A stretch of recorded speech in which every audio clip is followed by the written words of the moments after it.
Hello friends, मु doctor ममता राणी जेना gynaecologist हिमा hospital Keonjhar. आज आपण मान सहित डिस्कशन करी पॉलीसिस्टिक ओवारियन सिंड्रोम बा पीसीओएस पीसीओडी यार कारण कौन। एक्चुअली मुख्य कारण होची लाइफस्टाइल डिजॉर्डर। एटा गोटे लाइफस्टाइल डिजॉर्डर, लाइफस्टाइल फैक्टर मुख्य कारण, किंतु ता सहित किछि एनवायरनमेंटल फैक्टर आउ किछि जेनेटिक कॉज मध्ये रहिछि।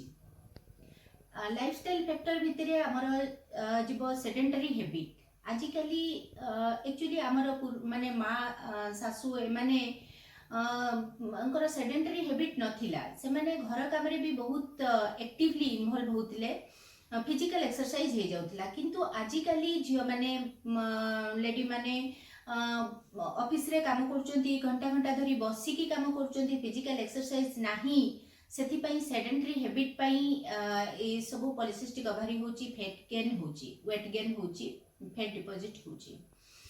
तापरे रहिला डाइटरी फैक्टर लाइक आजिकली बहुत माने जंक फूड, पिज्जा बर्गर ए सब खाउचंती। वर्किंग लेडी बाहर मगे कि मैदा जातीय जिनस चाउमीन ए सब खाउचंती, मगे दोचंती।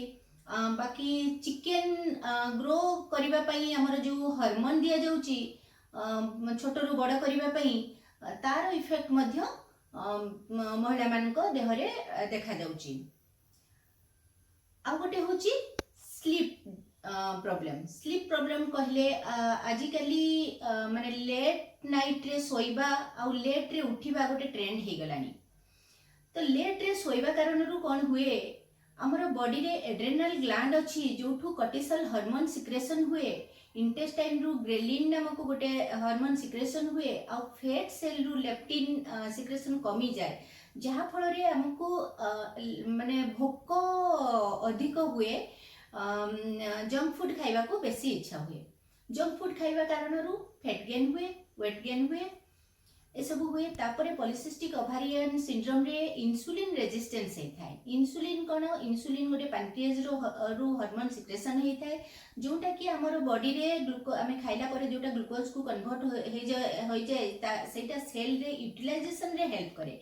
किंतु इंसुलिन रेजिस्टेंस पाई से ग्लूकोज यूटिलाइज हे पारेनी, ब्लड रे बढ़ी की रहि जाए। ब्लड रे बढ़िबा कारण रु पैनक्रियाज पुनी ट्राई करे अधिक अधिक इंसुलिन सिक्रेशन करबा पई, तेनु हाइपर इंसुलिनेमिया हुए आउ ग्लूकोज लेवल बढ़िबा कारण रु डायबिटीज हुए।